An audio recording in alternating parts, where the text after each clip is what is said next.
Mr. Deputy Secretary General, it is a great privilege and honor to receive you at Syracuse University in Washington, D.C. On behalf of the hundreds of Syracuse University students who have benefited from internships at the Council of Europe and the dozens of faculty members and other Syracuse personnel who have engaged with the Council over more than 3 decades, please accept our thanks and our appreciation. I also want to make a point of thanking you personally, Mr. Deputy Secretary General, for your consistent support and collaboration with Syracuse University. The coming year, 2024, is important to the Maxwell School of Citizenship and Public Affairs and for Syracuse University's presence in Strasbourg. 2024 marks our centennial of the Maxwell School, our 100th anniversary, but it also marks the 50th anniversary of Syracuse University's center in Strasbourg, France, including its nearly 30-year collaborative relationship with the Council of Europe. Over that span, nearly 300 students, mostly from the Maxwell School, have served as interns at the Council of Europe. They have gone on to careers in the State Department, in the Department of Defense, the Department of Homeland Security, in NATO, as well as a number of other both public service-facing organizations and consultancies, among many others. Beyond the internship program, our rich collaboration developed between the two institutions, as well as those that have developed at Syracuse University, including the Pompidou Group and Falk College, or through our students serving as rapporteurs at the World Forum on Democracy. We are deeply grateful for the relationship with the Council of Europe. From this foundation, built on decades of collaboration, our meeting today lays the groundwork for an even brighter future of partnership between our two institutions. What are some of the areas, you might ask, in which our goals align? I believe there are more than a few possibilities we might explore. The Council of Europe's Reykjavik Summit underlined that our democracies are under attack again. Democratic security is key for member states to address current and future challenges together and to secure peace and security in Europe. A broad range of Syracuse and Maxwell faculty and students are focused on issues related to polarization, misinformation and disinformation, access to information, and democracy in general. The new Institute for Democracy, Journalism, and Citizenship, led by Professor Margaret Talov, who's with us today, offers another potential resource, a partner and a source of collaboration. Current and emerging challenges to democracy are everyone's problem and can't be fixed alone. The Reykjavik Summit also highlighted the opportunities created by new and emerging technologies, while also recognizing the need to mitigate risks of negative consequences of their use on human rights, democracy, and the rule of law. A broad range of Syracuse Maxwell faculty and students are engaged on these issues, including through our Autonomous Systems Policy Institute, but we also have similar areas of overlap and interest that exist between our institutions on environmental and climate issues, notably through the Maxwell School's Center on Environmental Policy and our Dynamic Sustainability Lab.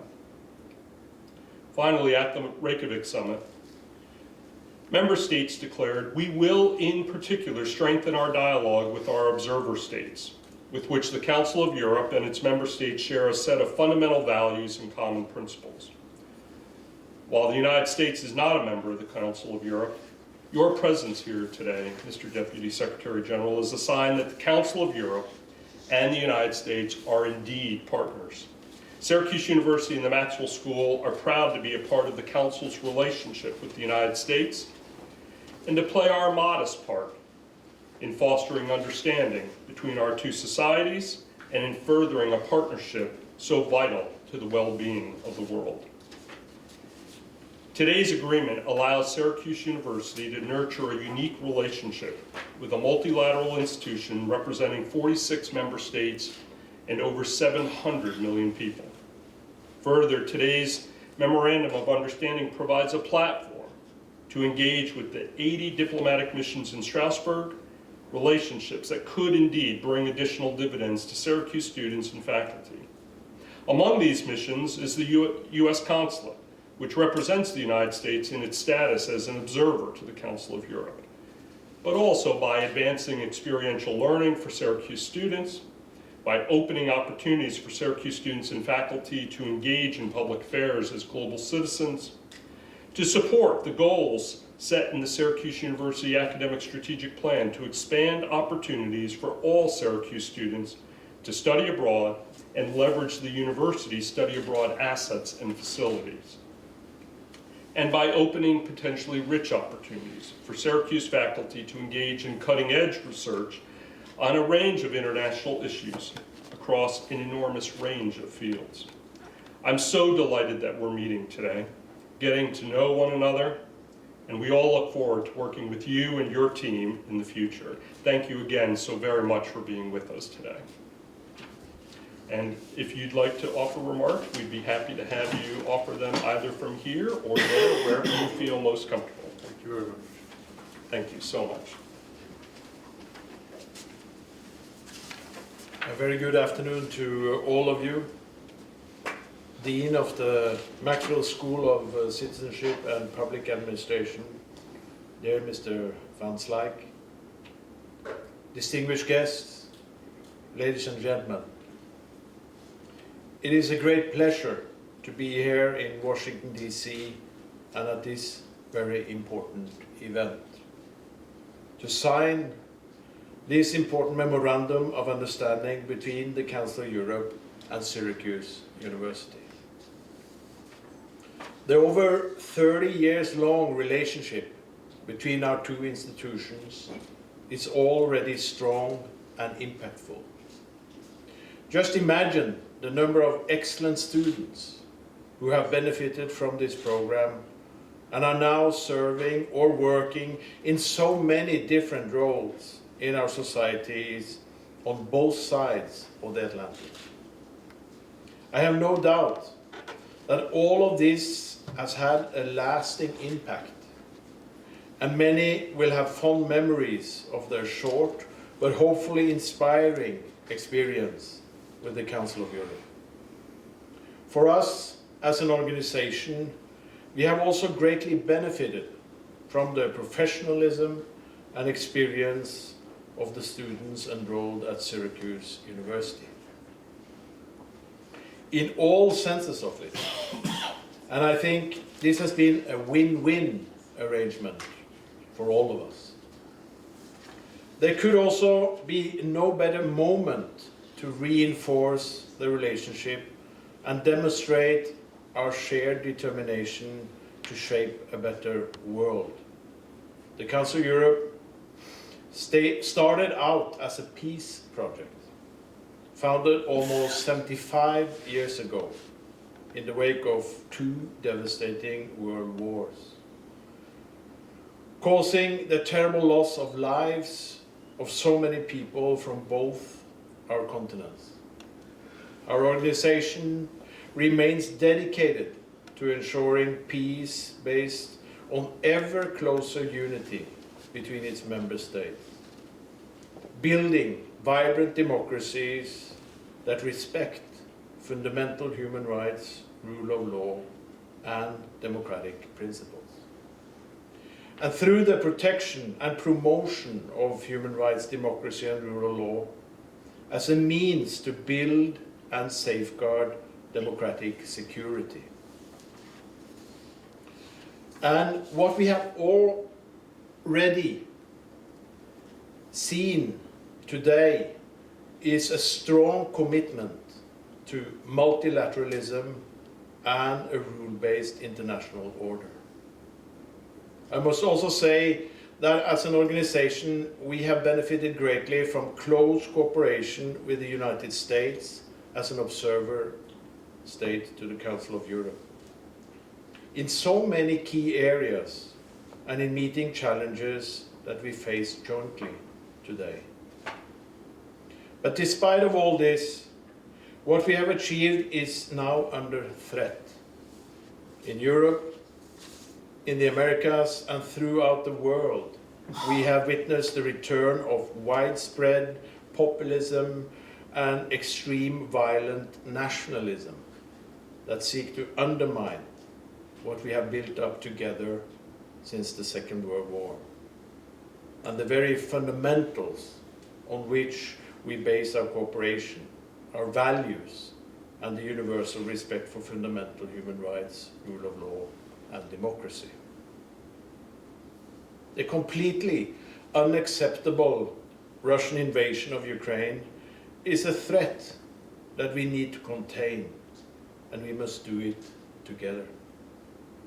I am grateful for the strong leadership and robust response we have seen from key international organizations, be it the European Union, the Council of Europe, or for that sake the strong and crystal clear resolutions adopted by a huge majority at the General Assembly of the United Nations in response to this form of violent and aggressive nationalism.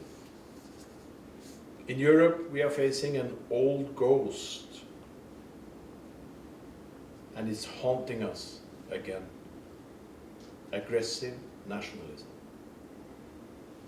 I also appreciate the very strong leadership of the United States and other European countries, as well as the vital military and humanitarian and other kind of assistance provided to Ukraine. But most importantly, I've been highly impressed by the resolve, sacrifice, and fighting spirit of Ukraine, its leaders and people.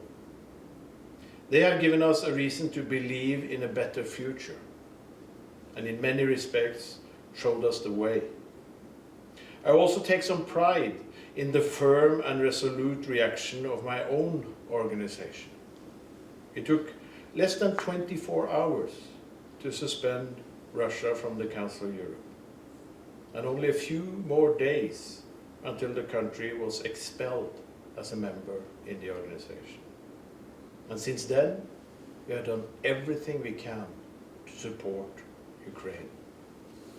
Now, we are establishing a register of damage to help collect and register the evidence of the Russian destruction and breaches of fundamental rights in Ukraine. We are also willing to set up a special tribunal to address the issue of crime of aggression, the worst of all crimes that the Russian leadership are guilty of. We also need a comprehensive compensation mechanism for the victims of this aggression, as there can be no lasting and sustainable peace without justice. Dear friends, understanding the benefits of democracy is in no way automatic or inherited. This we have seen in Europe and also elsewhere. And opinion polls show that increasing numbers of young people do not value living in a democracy, or believe that democracies can solve the problems they see around them today. So the noble cause in which you are leading the way, education, is a vital instrument in helping people understand why democracy is important and actually in their interests. And I believe that what you teach your students is knowledge and skills they need to help make the world a better, fairer, and more just place. Over the years, the Council of Europe has forged a range of partnerships with educational institutions. But the Memorandum of Understanding that we will sign today with Syracuse University is unique. It represents our only transatlantic link with a single university, outlining clear and specific means of cooperation at a moment when our shared aspirations and our values need our focus more than ever. Therefore, it's an honor for me to be here today, and it's indeed a pleasure to sign it. Thank you for your attention. Thank you so very much. Margaret, would you like to offer some remarks? Thank you. I'm going to keep my remarks very short because Steve Vinslake and Mr. Deputy Secretary General, you've both said so much of what needed to be said, and you're both a hard act to follow. I'm Margaret Talov. I'm a journalist. I'm a professor at Syracuse University, and I'm the director of our new Institute for Democracy, Journalism, and Citizenship. And essentially, I would say that democracy is imperfect. Democracy is slow. Sometimes democracy is outdated. Sometimes democracy serves some people better than it serves other people. And having said all of that, it's still much better than the alternative, as they say. And you could say many of the same things about journalism as well, in a time of quickly modernizing technology, changing news consumption habits, the challenges of misinformation and disinformation, and so on and so forth. The idea, the governing sort of idea behind our institute is that challenges to democracy and challenges to journalism and free speech and independent news gathering, your right to facts, these are all intertwined. They're not separate challenges. They are interconnected challenges. A strong democracy is necessary for a strong free press, which after all is just an extension of the public. The press is here as members of the public to inform the public. And a strong independent press helps keep democracy alive. And so as an institute, we are committed to independent research, academic research and applied research to understand how people are consuming news, how people are dealing with polarization and disinformation and mistrust, and how these things can be improved. In addition to research, we're teaching, we're educating our students about all of these areas of developing technology and of people's mindsets where they are now. And we're convening discussions, both with stakeholder groups and with the public at large. And in our first year, a lot of our emphasis and focus on building has been domestic, but it's not only domestic in nature. And as we grow, our interest is going to be in helping our students and the public to understand that these are global challenges, and that the United States is not the only country by far that is dealing with threats to democracy and threats that undermine the safety and the freedom of journalists to do their job as members of the public. So my hope as we embark on this partnership together is that our students, our professors, our community, our alumni can be connected with you, and that you and the council can help be connected with us to help inform our students and the people who we hope will lead the world in the next generation. I think we'll all see what that means in the weeks and months and years to come, but we're very excited about this opportunity to work together at a really important time. Thank you so much, Margaret. Steve, would you like to offer something? Sure, but why don't I offer them here, and then Okay. we can elide into a conversation after that. My name is Steve Bennett. I'm the Senior Vice President for International Programs and Academic Operations at Syracuse University, and my job is in part to oversee all of our study abroad programs and all of the international partnerships that the university establishes with other universities and institutions across the world. And occasionally I peruse the database of memoranda of understanding that we have, and some of them are quite effective and others are not. And what makes me very proud and glad to be here today is I know, based on 30 years of cooperation, that this is going to be a very important and meaningful one. Insofar as I represent Syracuse Abroad, I send to you the greetings of our current director of the Strasbourg program, John Goodman, and our former director, Raymond Bach, and also pass along regards from the Chancellor of Syracuse University, Kent Syverud, and the Provost, Gretchen Ritter. We're hopeful that we can see you both on campus sometime in the future. And I won't say what's already been said, but I will reiterate 2 points. One, Mr. Deputy Secretary, you mentioned the old ghosts that are haunting Europe right now. In North America, we have some old ghosts as well. It's not violent nationalism, but it is isolationism and it is populism. And 11 months from now, our country is going to be putting to test whether or not we are going to be looking at the past or at the future. And at this moment in time, a recommitment to a transatlantic relationship, no matter how small, is emblematic of, I think, where North America and Europe needs to go.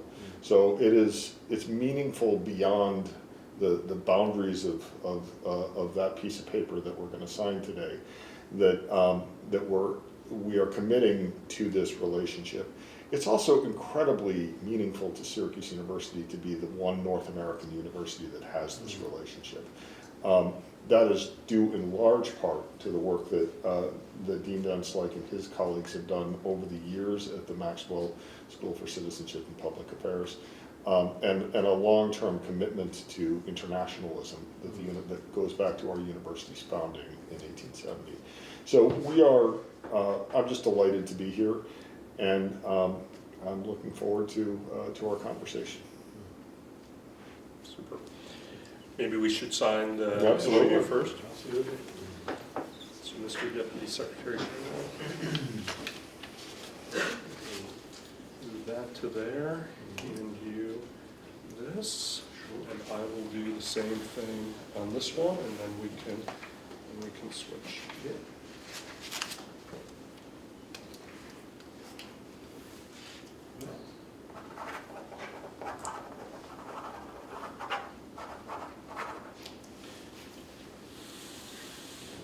Thank you very much.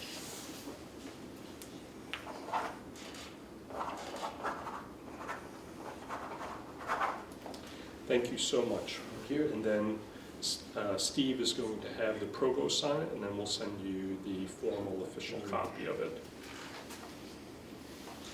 Thank you so much. You'll be able to, Absolutely, great, great. with great pleasure. Thank you so very much. Thank you very much. It's our pleasure. Absolutely. Most appreciated. Thank you so much.